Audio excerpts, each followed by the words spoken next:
Last year, I was in New York for a quick business trip. It wasn't my first time in the city, but this time, I ended up staying in a small, somewhat rundown motel on the outskirts of town.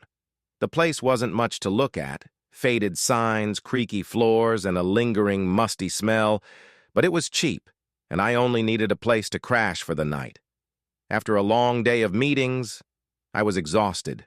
All I wanted was a hot shower and a good night's sleep.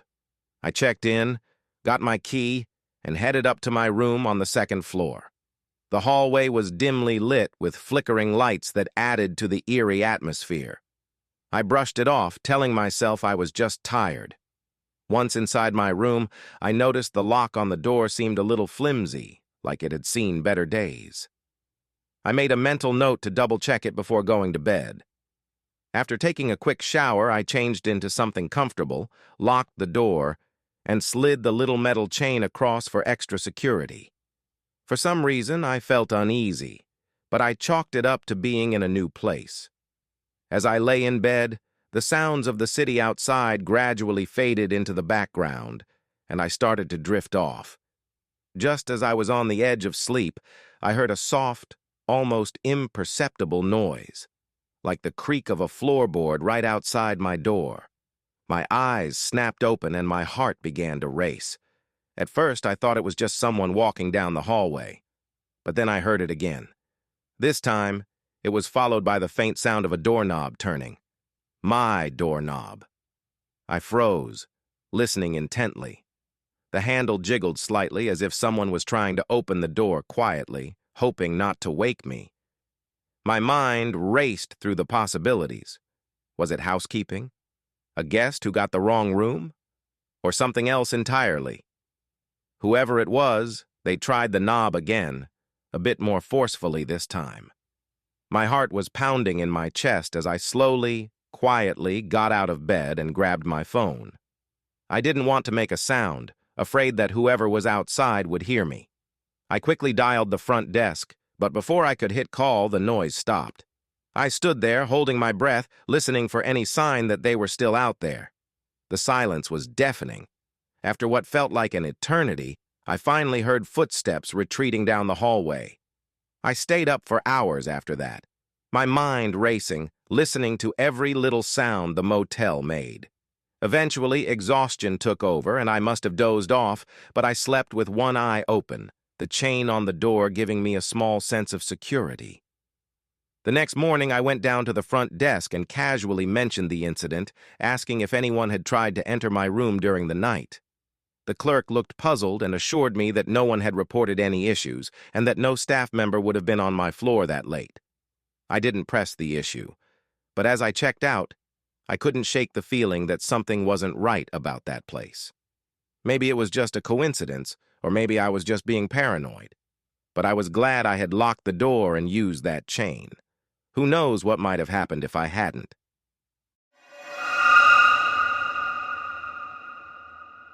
My family and I were on a road trip, something we'd planned for months. We were excited, taking in the scenic routes and enjoying each other's company. But as the sun began to set, we found ourselves lost in the middle of nowhere. The GPS was no help, and the road signs became sparse and confusing. After hours of driving in circles, we finally came across a small, secluded motel. It looked old and run down, but at that point, we were too tired to care. The owner greeted us with a wide, almost unsettling smile. He seemed friendly enough, though there was something off about the way he insisted on keeping the front gate locked at all times. He claimed it was for our safety, given the remoteness of the area. We didn't think much of it and checked in, grateful to finally have a place to rest. As the night wore on, strange things started happening. We noticed the other guests seemed unusually tense, almost frightened. Every time we passed someone in the hallway or the parking lot, they hurriedly averted their gaze. At first, we thought maybe they were just weary travelers like us, but soon it became clear something more sinister was at play. My wife and I were in our room when we heard hushed voices outside, followed by the sound of someone trying to start their car. Peeking out the window, we saw a couple frantically loading their luggage into their car, desperate to leave. But just as they reached the front gate, the owner appeared out of nowhere, blocking their path. He exchanged a few words with them, and although we couldn't hear what was said, the couple's fear was palpable. The owner pointed back toward the motel, and with slumped shoulders, they returned to their room. That's when it hit me. Something was very wrong. I tried to stay calm, but my mind was racing. Why was everyone so scared? Why wouldn't the owner let anyone leave? I decided to explore the motel while my family stayed in the room. In the dimly lit hallways, I overheard snippets of conversations between the other guests, whispers about people who had checked in but never left. I followed a group of them to the back of the property where I discovered an old, rusted gate hidden behind some overgrown bushes. It wasn't just locked, it was padlocked and chained, as if to ensure no one could escape. My heart sank as I realized we were trapped. Back in our room, I told my wife what I'd found.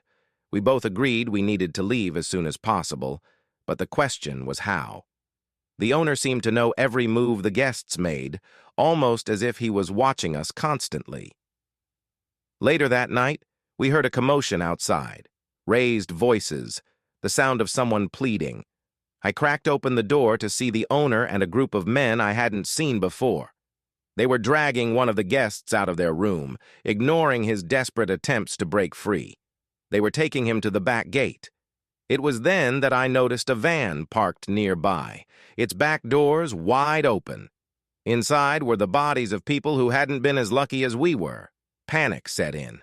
I knew we had to act fast. We packed our bags as quietly as we could, hoping to slip out unnoticed. But as we reached the front door, the owner was there, blocking our path with that same eerie smile. "What's the rush?" he asked, his voice calm but menacing. "You've only just arrived." I forced a smile, trying to come up with an excuse, but my mind was blank. My wife squeezed my hand, a silent signal that we needed to make a break for it. Without another word, we bolted past the owner, racing toward the gate. In the chaos, I managed to find a rock and smash the padlock. We pushed through the gate and ran to our car.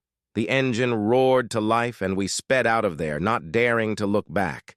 We drove for hours until we finally reached a town.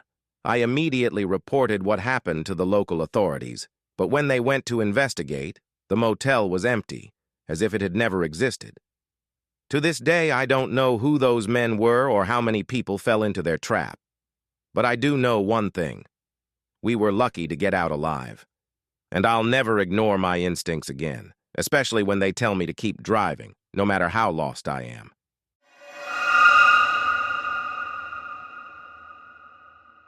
During one of my business trips, I arrived at the hotel after a long day of meetings, ready to collapse into bed. The front desk was busy, and in my tired state, I barely registered the key card and room number they handed me. I just wanted to get to my room, take a shower, and sleep. I found the room, swiped the key card, and pushed the door open. As soon as I stepped inside, I knew something was off. The room was dimly lit, and it looked like it had been ransacked.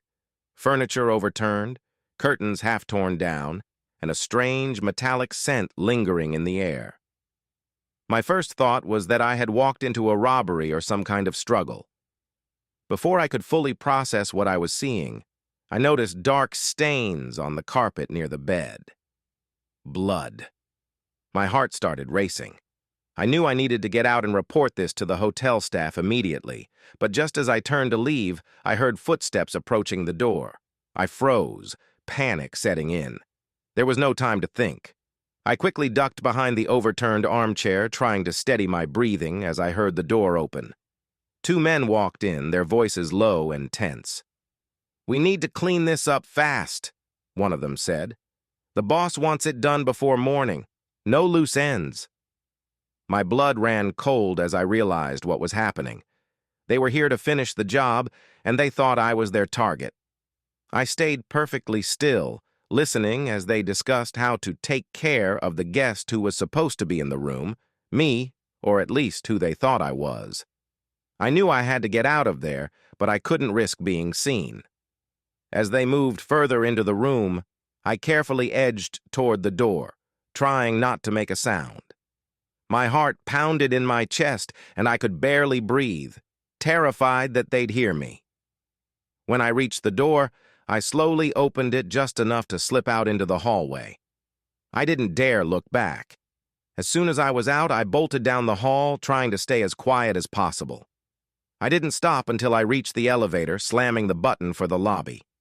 Once I was safely out of the hotel, I called the police and reported what I'd seen. They arrived quickly, but by then, the room was empty. The men had disappeared, leaving no trace behind.